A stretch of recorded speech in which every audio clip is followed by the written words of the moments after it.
Ассалаумағалейкум, қазақ елі, соның ішінде Балтакөл тұрғындары. Әні міне дегенше міне Түркістан облысы Отырар ауданы Балтакөл ауылы.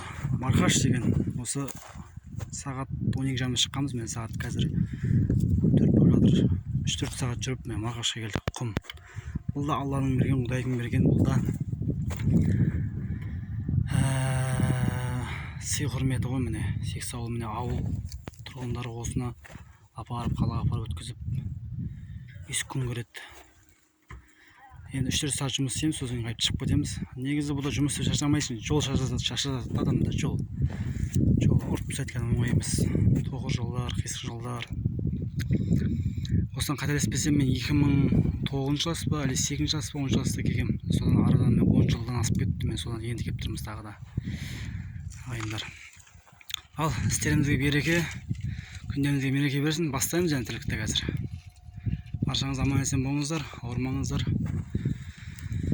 Сіздермен бірге ауылдың тұрғыны Есен Есіркеп.